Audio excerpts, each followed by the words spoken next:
Greetings, Rajee Narinesingh here, transgender activist, author, and actress, currently on season 3 of Botched.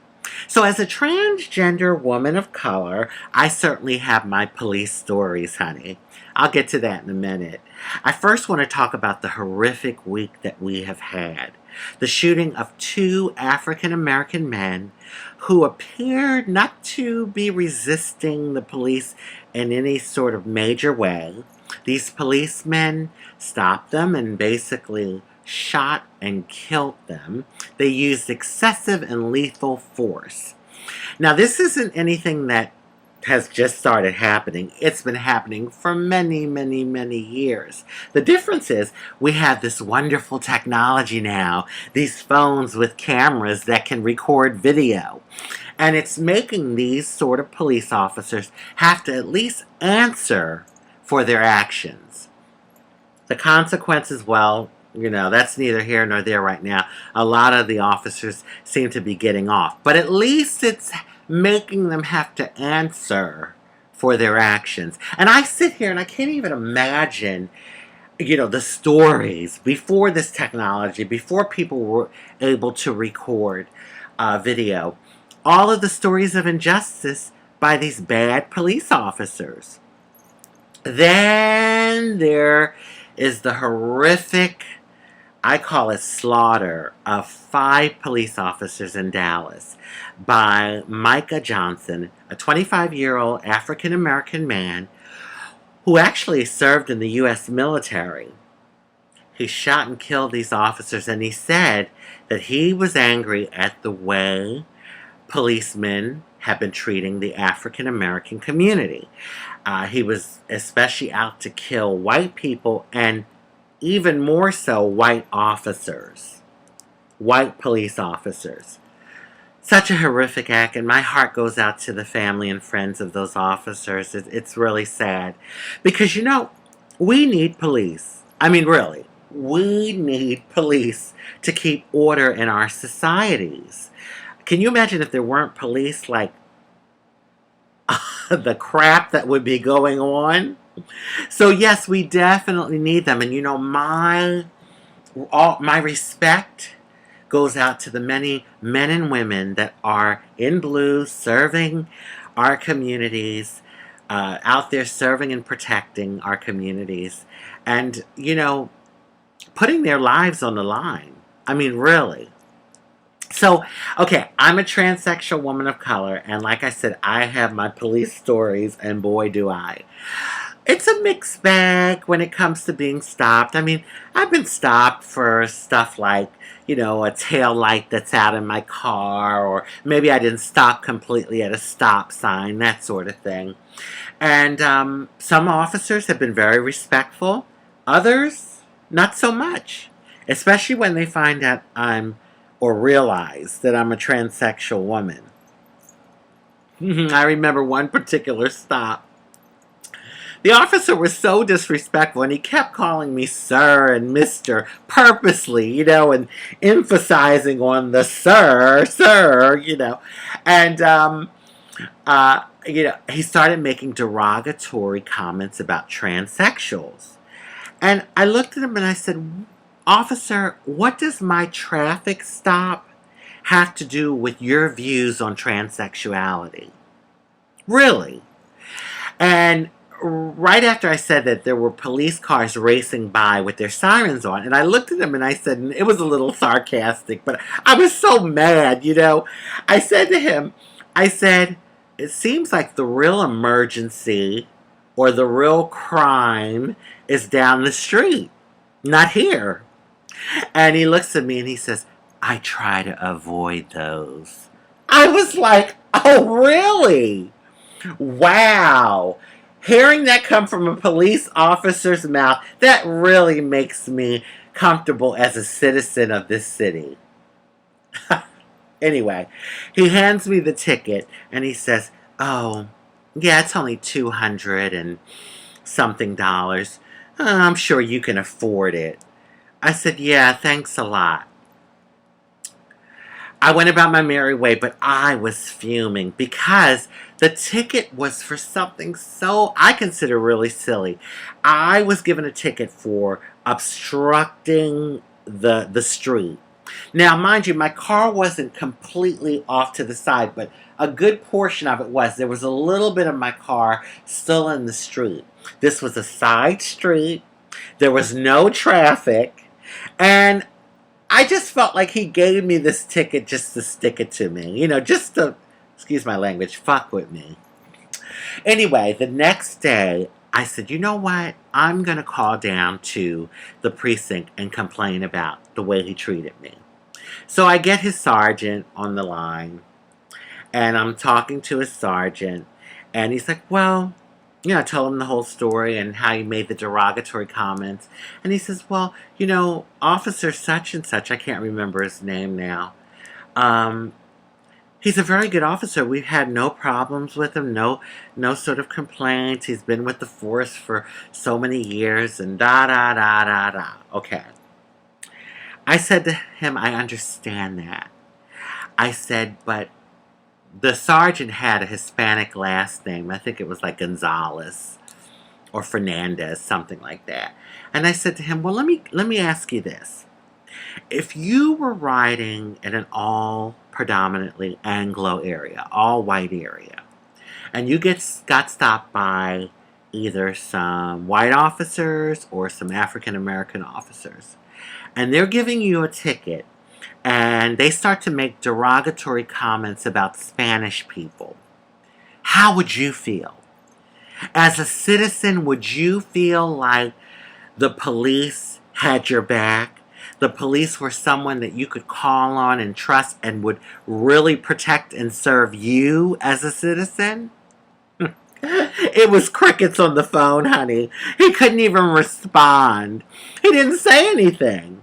The only thing he told me was, well, okay, I'll make sure and have a talk with him. And, he got off the phone really quick. But I knew that the point that I brought up to him was valid. And he got what I was saying. Just the fact that he was speechless told me that. Okay, so now there's another incident that I had with the police. And when I tell you, oh my God. Okay. I was coming home, this was some years ago. I had gone to, I was coming from home going to meet a guy. And, one of my DL boyfriends, down low boyfriends, most of them are, but, we were meeting at the corner store, that sort of thing, because I couldn't go to his house, and et cetera, et cetera, et cetera. So I get there, and I'm waiting for him, and he hasn't shown up. So I was getting ready to go home, but I said, well, let me try and call him. And for some reason, I didn't have a cell phone at that time. I don't know why that was, but there was a payphone right outside the corner store. So I got out and I used the payphone and called him. No answer. I'm hanging up, and there's a guy riding by on a bicycle. So he stops when he sees me and he rides back and he's trying to talk to me. You know what I mean. So I'm not really interested, and I'm thinking on the guy that I'm supposed to be meeting. I'm thinking about him, and I'm not interested in this guy anyway. And oh boy, he's laying it on thick. He wants me to go with him and get, freaky deaky. And so I'm opening my door trying to get my car, and I'm being respectful, not nasty or anything. I'm just saying, well, I'm waiting for a friend and that sort of thing. And he's holding my door now, and because I'm trying to shut the door, and he is laying it on thick. He really wants me to go with him, hook up with him. So just then, an old work van passes by and it slows down. So he looks and I look, and he says, oh, do you know that person? I said, no. So the van goes a little ways down the block and it turns around. I'm still trying to get away from this guy on the bike. All of a sudden the van pulls up and 5-0 jumps out. I'm talking 7 or 8 police officers. They jump out of the back of the van. I'm like, oh crap, and I wasn't doing anything, I would say anything fishy, for lack of a better word. But they separate him and they're talking to him. He has drugs on him. Okay, so now you know what they're thinking. I probably was trying to buy drugs. The one officer comes over to me and he's like hollering at the top of his lungs and he's like, oh, look at you. You look like a whore. You're probably out here whoring. And I mean, just going off on me. And I'm like looking at him like, excuse me? Like, why are you talking to me this way? He's like, oh, did you get the drugs you wanted? I said, officer, I don't even drink. I don't even smoke cigarettes, okay? So anyway, he's like, get out the car, get out the car. So I get out the car and he's looking at me. I had a dress on, nothing too skimpy. Well, I guess that's all relative, right? But a girl should be able to dress the way she wants. Anyway, he's going off on me, and all of a sudden I say, you know what? This is discrimination. They all looked. So I'm like getting really upset now, and another officer, he was cute too, by the way. This other officer that walked over to the side of me. So he's whispering and he's like, calm down, calm down. Like kind of whispering and saying, you're not going to get arrested. Just calm down. I'm like, no, but it's not right. This is discrimination. He's calling me all sorts of names. And right away, he's stereotyping me just because I'm transgender. And he's like, I know, but just chill out. And so, anyway, they get a female officer to deal with me. I guess when I screamed discrimination, honey, they all were like, hands off.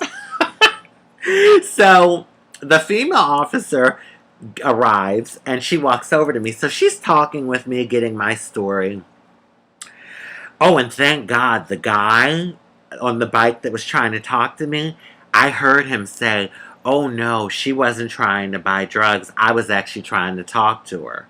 So I was so thankful that he was honest about, what actually happened. So they ended up arresting him because he had drugs on him. But he definitely spoke the truth when it came to me. Thank God. So anyway, the lady officer is speaking with me. And then that asshole, I call him, of an officer, the one that called me a whore and was screaming at me, comes over and he's like, well, what are you doing in this area anyway? And even the female officer turned and looked at him and said, she lives in the area. Hello? She lives like 5 minutes away. Can you please let me handle this? And I thought that was pretty telling, for even the female officer was telling him to chill out, So anyway, they ran my license, they checked my back, everything came back fine. So in the meantime, they were looking in my car and they didn't find anything because I didn't have any drugs or any paraphernalia. But I did have propaganda. well, what I mean is my flyers, I don't go anywhere without it, honey. These Rajee flyers, honey. Oh, giving them all the information. My girlfriends tease me now. They say, what am I, giving out books? But I had a bunch of these in my back seat. So before I was getting ready to leave, the officers came over and said, hey, can we get a few of your flyers with your picture on it? And I said, sure. And one of them said, can you sign one to our sergeant? And I said, okay. And they said, I said, what do you want me to say? So they said, well, sign it, your name and put with love, with love, sending many kisses. I was like, all right. I knew they were probably going to bust his chops, Anyway, I went about my way, and I'd say about 2 weeks later, I'm home, and I see police lights flashing outside my apartment. And he's putting his headlights on, blinking so it comes in the window. And I get up and I look out and he flags for me to come out. And I'm thinking, oh my God, what the freak is going on now? I go outside and he's like, hey, I have something to tell you. I was like, how'd you find out where I live? She's like, I'm a police officer. It wasn't hard for me to find out your address. And I'm like, oh, duh. Well, I am a blonde sometime. No offense to the blondes out there, but I had one of those moments, I tell you, like brain fart. Anyway, he says, I have something to tell you, but you have to promise me that if I do, you will not tell anyone who you received this information from. So I said, okay. He's like, no, I'm serious. He says, because I will get hell from my fellow officers if they find out that the information came from me. He says, there is such a thing as the code of blue, I guess the code of blue or whatever he called it, between us officers. And he's like, I will catch hell, but what they're doing is wrong, and I thought you need to know about it. So I was like, okay, yeah, sure. What's going on? So he calls me to his trunk, and he opens the trunk. In the trunk are Xerox copies of my picture. And what they did is the officers wrote derogatory messages under my picture, and they had posted them all over the police precinct. Oh, nasty messages.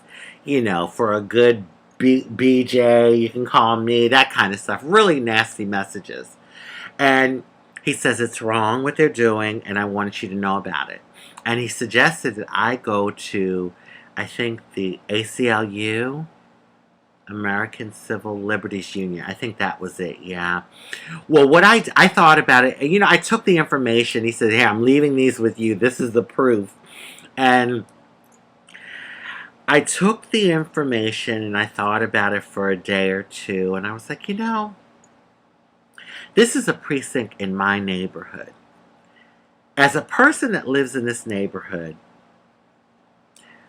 if anything happened and I needed to call the police, would I feel comfortable picking up the phone and dialing 911? I mean, really. And I thought, this is something that definitely could become a problem, not only for me, but for other transgender people that live in my community. Okay. So I contacted a few of the LGBT organizations that I do activism for, and they then thought it was important that I contact the ACLU. Long story short, the ACLU got involved, honey. And next thing I know, I was down at that precinct in a boardroom with the major and the sergeants and the lieutenants and all the big wigs. And what was really good that came out of it is we were able to do some sort of sensitivity training. And I basically explained to them, look, I get it that you all don't understand, but as police officers, you are sworn in to protect and serve the community, not certain people in the community. And because I'm transsexual, that should have nothing to do with the way you treat me as a citizen.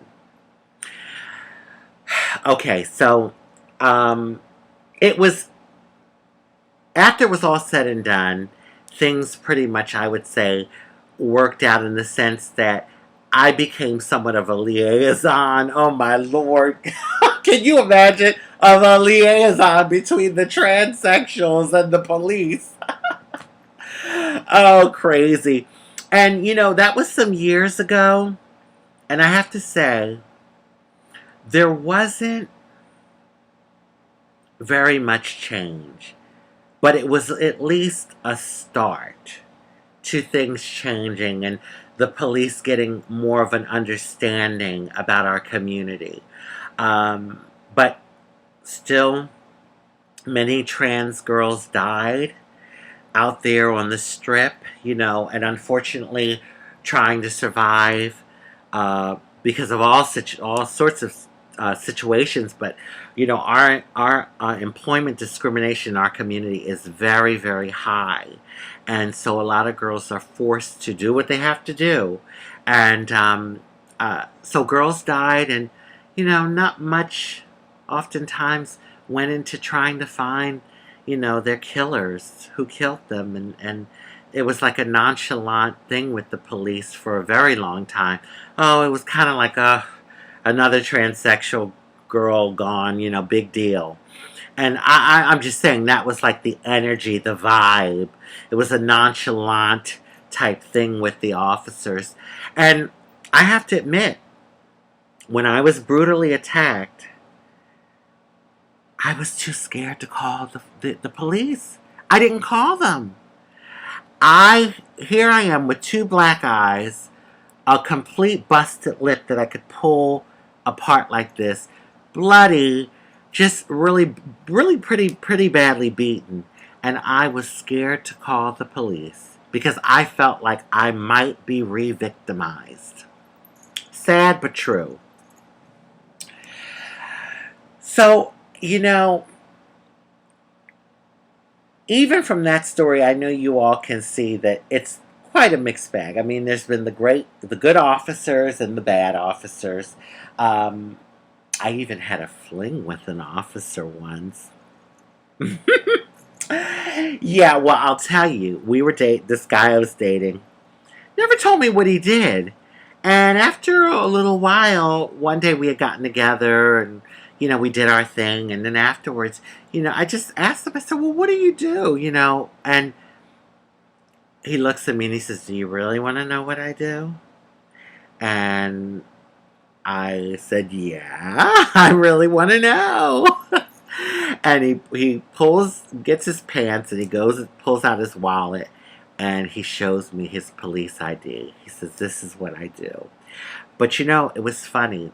It was like he was afraid to tell me that he was a police officer. And I have to admit, after I found out that he was a police officer, I even got a little afraid. Not so much of, well, because, we had a connection and it was all good in that sense. But I started to think, like, damn, if things ever screw up between us, like say we get in an argument or, we just, things don't work out, what can this man do to me? Because he's a police officer. Like, what would he be able to do to me and get away with? I have to admit, I had those thoughts. So it's a lot. It's a lot. And I just, we have to come together. This insanity has to stop. Black lives matter. Spanish lives matter. White lives matter. Indian lives matter. Chinese lives matter. Transsexual lives matter. People, let's come together and really try to find a solution. And when I say people, I not only mean the community, I'm talking about the police and the community, trying to truly create a bridge of understanding and respect and love. So, I've said my piece. I'm going home.